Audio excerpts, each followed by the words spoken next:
Assalamualaikum warahmatullahi wabarakatuh. Perkenalkan, nama saya Ragil Oskar Perdana dengan NIM 8020230074. Saya dari kelompok 4 sistem operasi. Di sini saya ingin melakukan pembukaan. Anggota kami beranggotakan 5 orang. Yang pertama ada Ragil Oskar Perdana, itu saya sendiri. Yang kedua ada Doni Agus Saputra Simanulang. Yang ketiga ada Marneza Hamelia Sapitri. Yang keempat ada Fitri Andino. Dan kelima ada Anjas Putra Nugraha. Nah, di slide ini yaitu ada algoritma penjadwal prosesor. Di sini kita akan membahas tentang proses FCFS, PSJF, NPSJF, HPRN, dan RR. Nah, apa itu FCFS? FCFS adalah first come first served. Algoritma FCFS adalah jenis penjadwalan non preemptif di mana proses yang tiba lebih dahulu akan dieksekusi lebih dahulu tanpa memperhatikan prioritas atau waktu eksekusi proses. Nah, yang kedua ada PSJF, yaitu Preemptive Shortest Job First. PSJF adalah algoritma penjadwalan yang memiliki proses dengan waktu eksekusi tersisa atau burst time terpendek untuk dijalankan terlebih dahulu. Nah, yang ketiga ada NPSJF, Non-Preemptive Shortest Job First. Nah, mirip dengan PSJF, tetapi proses yang sedang berjalan tidak akan dihentikan meskipun ada proses baru dengan waktu eksekusi yang lebih pendek. Nah, yang keempat ada HPRN, Highest Priority Ratio Next. Nah, HPRN adalah algoritma penjadwalan di mana prioritas dihitung berdasarkan rasio waktu tunggu terhadap waktu eksekusi atau response ratio. Nah, dan yang kelima ada RR, Round Robin. Algoritma RR menggunakan pendekatan time quantum di mana setiap proses diberi waktu eksekusi tertentu secara bergilir. Nah, berikut di slide berikutnya penjelasan. Di sini ada tabel di sini. Bagian tabelnya di sini terdiri dari beberapa kolom, yaitu pertama ada proses, menunjukkan nama proses seperti P1, P2 dan seterusnya. Dan yang kedua ada AT atau arrival time, waktu kedatangan proses. Dan yang ketiga ada burst time, waktu yang dibutuhkan untuk menyelesaikan proses. Dan yang keempat ada start time, waktu mulai proses dieksekusi. Dan yang kelima ada FT, finish time, waktu selesai proses. Nah, dan yang keenam ada RT, turnaround time, selisih antara waktu selesai dan waktu kedatangan, yaitu RT sama dengan FT dikurang AT. Nah, yang di paling bawah di sini ada juga, yaitu adalah Gantt chart. Gantt chart di bagian bawah adalah tabel menunjukkan urutan eksekusi proses berdasarkan waktu. Setiap blok menunjukkan proses mana yang sedang berjalan pada rentang waktu tertentu. Nah, baiklah. Nah, di sini cara penyelesaiannya. Proses pertama, di sini ada proses P1, yaitu AT-nya 0, jadi proses ini langsung dieksekusi pertama. Dan yang kedua ada BT, 5 sehingga selesai di waktu 5. Dan FT, 5 dan RT sama dengan 5 dikurang 0 sama dengan 5. Nah, lanjut ke proses kedua. Proses kedua yaitu ada AT sama dengan 1. Proses ini dimulai setelah P1 selesai, yaitu di waktu 5. Dan BT 3 sehingga selesai di waktu 5 ditambah 3 sama dengan 8. Dan ya, selanjutnya ada FT sama dengan 8 dan RT jadi sama dengan 8 dikurang 1 sama dengan 7. Dan proses selanjutnya yaitu proses P6, AT sama dengan 1 tetapi antriannya berada setelah P2, mulai di waktu 8 dan selesai di waktu 8 ditambah 6 sama dengan 14. FT sama dengan 14 dan RT sama dengan 14 dikurang 1 sama dengan 13. Nah, proses selanjutnya itu proses P5, AT-nya sama dengan 2 mulai setelah P6 selesai, yaitu di waktu 14. Dan BT sama dengan 6 sehingga selesai di waktu 14 ditambah 6 sama dengan 20. Dan FT sama dengan 20 dan RT sama dengan 20 dikurang 2 sama dengan 18. Nah, proses selanjutnya yaitu proses P4. Proses P4 AT-nya sama dengan 3. Proses ini mulai di waktu 20. Selanjutnya BT sama dengan 1 sehingga selesai di waktu 20 ditambah 1 sama dengan 21. FT sama dengan 21 dan RT sama dengan 22 dikurang 3 sama dengan 18. Nah, proses selanjutnya itu P3. AT sama dengan 4 mulai setelah P4 selesai, yaitu di waktu 21. BT sama dengan 4 sehingga selesai di waktu 21 ditambah 4 sama dengan 25. FT sama dengan 25 dan RT sama dengan 25 dikurang 4 sama dengan 21. Nah, proses yang terakhir yaitu proses P7. AT sama dengan 5 mulai setelah P3 selesai, yaitu di waktu 25. BT sama dengan 2 sehingga selesai di waktu 25 ditambah 2 sama dengan 27. FT sama dengan 27 dan RT sama dengan 27 dikurang 5 sama dengan 22. Nah, jadi kesimpulannya di sini total turnaround time-nya adalah sigma TI sama dengan 104. Rata-rata turnaround time-nya yaitu total TR sama dengan 104 per 7 sama dengan 14,85. Nah, baiklah, penjelasan selanjutnya akan dilanjutkan oleh teman kami, dipersilakan. Baiklah, pada slide ini kita akan membahas penjadwalan proses PSJF, di mana PSJF itu salah satu algoritma penjadwalan proses yang bertujuan untuk memprioritaskan proses dengan waktu eksekusi paling pendek agar selesai lebih cepat.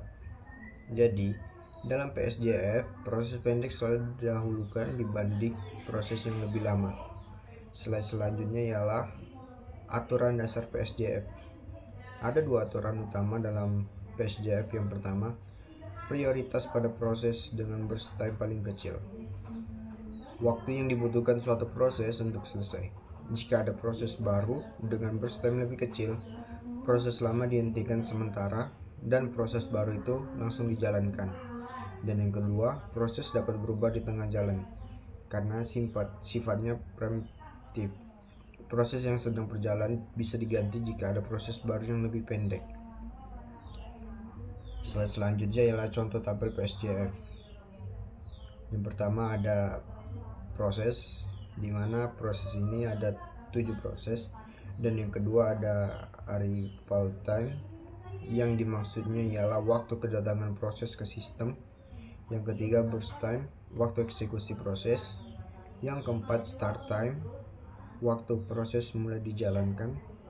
Yang kelima finish time, waktu proses selesai dijalankan. Dan yang terakhir response time, waktu tunggu proses. Untuk mencari response time, dialah membutuhkan dengan start time dikurang dengan arrival time. Slide selanjutnya ialah diagram Gantt PSJF, di mana menunjukkan urutan eksekusi proses dalam PSJF tersebut. Untuk mengetahuinya, yaitu blok warna mewakili proses tertentu. Yang kedua, panjang blok menunjukkan waktu eksekusi proses. Slide selanjutnya ialah perhitungan total dan rata-rata waktu, di mana yang pertama ialah total waktu penyelesaian. Ini adalah penjumlahan semua waktu selesai finish time dari setiap proses, yaitu dari proses pertama sampai proses ke-7 itu dijumlah semua, maka total waktu penyelesaian akan didapatkan. Yang kedua, rata-rata waktu penyelesaian. Rumusnya, total waktu penyelesaian dibagi dengan jumlah proses. Jadi hasil dari total waktu penyelesaian itu dibagi dengan proses yang sudah dilakukan, maka akan mendapatkan hasil dari rata-rata waktu penyelesaian tersebut. Slide selanjutnya ialah keuntungan dan kerugian PSJF. Proses dengan burst time kecil selesai lebih cepat, dan yang kedua, sistem menjadi lebih responsif untuk tugas-tugas pendek. Kerugiannya ialah yang pertama, proses panjang bisa tertunda lama, dan yang kedua, sering mengganti proses membutuhkan lebih banyak sumber daya sehingga lebih rumit. Slide selanjutnya, PSJF memprioritaskan proses yang pendek agar lebih cepat selesai. Meskipun efisien, algoritma ini kurang cocok untuk proses besar yang membutuhkan waktu lama. PSJF lebih ideal digunakan di sistem dengan banyak proses kecil. Slide selanjutnya ialah kasus PSJF Yang pertama, urutan proses berdasarkan waktu kedatangannya atau yang dengan arrival time. Yang kedua, proses mana yang dijalankan berdasarkan burst time atau BT. Dan yang ketiga, hasil akhirnya dalam bentuk tabel dan diagram Gantt.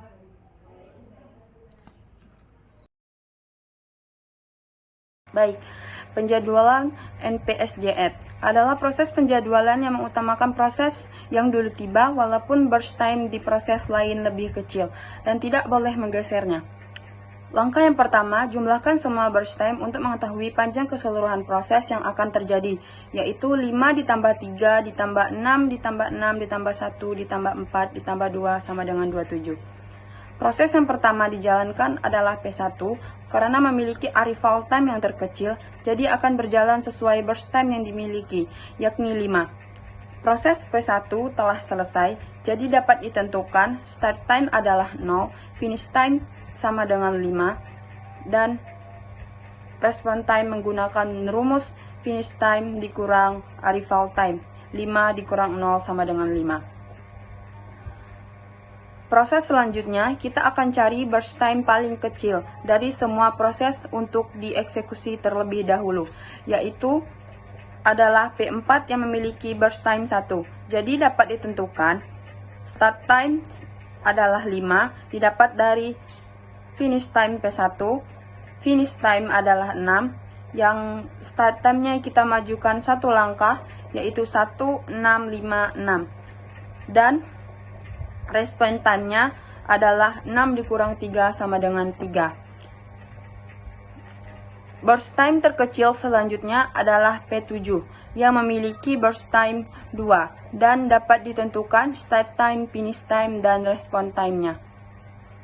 6 ini kita dapatkan dari finish time P4, finish time P7 adalah 8, start time-nya kita majukan 2 langkah, 6, 7, 8, dan 3 respon time, 8 dikurang 5 sama dengan 3.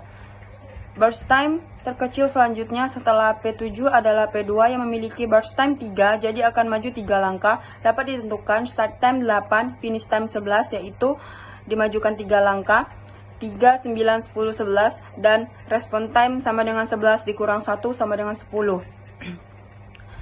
Selanjutnya, sisa proses yang memiliki burst time terkecil adalah P3 sebanyak 4 dan maju sebanyak 4 langkah, dan memiliki start time 11, finish time 15, dan respon time 15 dikurang 4 sama dengan 11. Pada kondisi P5 dan P6 yang memiliki burst time yang sama besar, kita dapat menentukannya yang mana duluan yang diproses dengan melihat arrival time terkecil. Jadi P6 akan dieksekusi terlebih dahulu sebanyak 6. Dapat ditentukan start time 15, finish time 21, yaitu start time dimajukan 6 langkah, 15, 16, 17, 18, 19, 20, 21. Respon time-nya adalah 21 dikurang 1 sama dengan 20. Dan proses terakhir di P5 yang memiliki burst time 6, jadi maju sebanyak 6 langkah dan proses selesai. Dapat ditentukan start time 21, finish time 27, yaitu start time yang dimajukan 6 langkah, 21, 22, 23, 24, 25, 26, 27. Respon time-nya adalah 27 dikurang 2 sama dengan 25. Setelah semua selesai, selanjutnya mencari turnaround time atau TI dan average waiting time atau TR. TI adalah jumlah semua respon time. TR sama dengan TI dibagi banyak proses. TI sama dengan 5 ditambah 10 ditambah 20 ditambah 25 ditambah 3 ditambah 11 ditambah 3 sama dengan 77 minute second. TR sama dengan 77 dibagi 7. 7 adalah banyak proses, karena prosesnya ada 7, jadi dibagi 7, yaitu hasilnya adalah 11 minute second. Penjelasan selanjutnya akan dilanjutkan oleh teman saya. Assalamualaikum warahmatullahi wabarakatuh. Saya Anjis Putra Nugra, NIM 8020230281. Hari ini saya akan menjelaskan tabel algoritma penjadwalan round robin dengan kuantum waktu 2. Yang pertama ada definisi round robin. Round robin adalah salah satu algoritma penjadwalan CPU yang berbasis preemptive. Algoritma ini menggunakan prinsip first come first server, tetapi memberikan batas waktu eksekusi pada setiap proses. yang disebut kuantum waktu. Jika proses tidak selesai dalam kuantum waktu, maka proses tidak selesai dalam kuantum waktu. Maka proses tersebut akan ditunda dan kembali masuk ke antrian hingga waktunya datang kembali. Yang kedua ada penjelasan kolom pada tabel. Pada tabel terdapat beberapa kolom penting. Yang pertama ada AT, arrival time, waktu kedatangan proses di sistem. Yang kedua ada BT, burst time, waktu eksekusi total yang dibutuhkan oleh proses. Yang ketiga ada ST, start time, waktu proses pertama kali dijalankan. Yang keempat ada FT, finish time, waktu proses selesai dieksekusi sepenuhnya. Yang kelima ada RT, response time, selisih antara waktu kedatangan AT dengan waktu pertama kali proses dijalankan ST. Yang ketiga ada cara kerja round robin. Ketika bekerja kuantum waktu sebesar 2, ini berarti setiap proses akan dieksekusi maksimal selama 2 unit waktu. Jika proses belum selesai, maka proses tersebut dikembalikan ke antrian dan akan dilanjutkan nanti sesuai giliran. Langkah-langkahnya. Yang pertama ada proses P1, tiba pertama, dalam kurung AT terjadinya 0. PT mulai dijalankan selama 2 unit waktu, yaitu waktu 0 hingga 2. Karena BT P1 adalah 5, maka sisa waktu dieksekusi P1 adalah 3.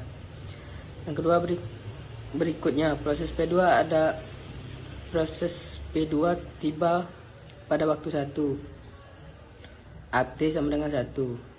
P2 dijalankan selama 2 unit waktu dari waktu 2 hingga 4. Karena BT P2 adalah 3. Maksimal waktu P2 adalah 1. Yang ketiga, selanjutnya proses P6 dieksekusi selama 2 unit waktu dari waktu 4 hingga 6 dan seterusnya. Setiap kali proses selesai atau mencapai batas kuantum waktu, proses berikutnya dalam antrian akan dijalankan hingga semua proses selesai. 4. Gantt chart. Dari tabel kita dapat melihat Gantt chart yang menunjukkan urutan eksekusi proses pada diagram waktu di bawah tabel. Setiap warna mewakili proses tertentu. Sebagai contoh, pertama proses P1 berjalan dari waktu 0 hingga 2. Kemudian berlanjut lagi nanti setelah giliran proses lainnya. Proses P2 berjalan dari 2 hingga 4 dan seterusnya. 5. Menghitung respon time.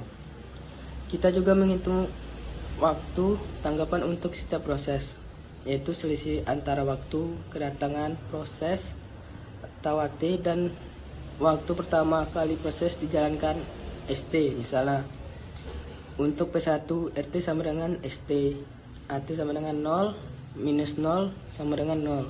Untuk P2 RT sama dengan ST minus AT sama dengan 2, minus 1 sama dengan 1. Proses lainnya dihitung dengan cara yang sama. Yang 6. Hasil akhir dan rata-rata. Setelah semua proses selesai, kita menghitung rata-rata tanggapan. Total waktu tanggapan semua proses dijumlahkan, lalu dibagi jumlah proses. Sebagai contoh, total waktu tanggapan adalah 119, sehingga rata-rata waktu tanggapan adalah 119 bagi 7, hasilnya 17. Kesimpulan, algoritma round robin memastikan semua proses mendapatkan giliran eksekusi secara merata dengan waktu tunggu yang adil. Ini sangat cocok digunakan dalam sistem yang memerlukan multitasking atau time sharing. Sekian penjelasan saya, apakah ada pertanyaan? Baiklah, saya akan menjelaskan tentang materi kelanjutan kelompok kami. Dalam tabel proses terdapat kolom berikut. 1. AT arrival time, waktu kedatangan setiap proses ke CPU. 2. 2. BT burst time, waktu eksekusi yang diperlukan oleh proses. 3. ST start time, waktu proses mulai dieksekusi. 4. FT finish time, waktu proses selesai diskusi. 5. RT respon time, waktu total dari kedatangan hingga selesai. Sebagai contoh, proses P1 memiliki AT sama dengan O per BT sama dengan 5, sehingga selesai pada RT 5. Perhitungan prioritas HPRN. Prioritas ditentukan dengan rumus RP, waktu tunggu tambah burst time. Waktu tunggu dihitung dari perbedaan antara waktu proses dimulai dari waktu kedatangannya. Nilai prioritas dihitung secara dinamis untuk setiap proses pada eksekusi. Contoh, proses P2 pada iterasi pertama, S sama dengan 5 min 1 sama dengan min 4. RP sama dengan 4 ditambah 3 sama bagi 3, hasilnya 2,33. Simulasi penjadwalan. Pada tabel warna kita dapat melihat urutan eksekusi proses berdasarkan prioritas HPRN. Warna menunjukkan proses mana yang sedang berjalan pada waktu tertentu. Perhatikan bahwa nilai prioritas diperbarui setiap kali proses. Hasil akhir menunjukkan waktu rata-rata menyelesaikan semua proses. TR yang diperoleh dari TR sama dengan RT dibagi jumlah proses. Sebagai contoh, total response time adalah 78 dan rata-rata waktu penyelesaian 11,14. Terima kasih. Sekian dari penjelasan lanjutan dari kelompok saya tentang materi RPLN. Terima kasih.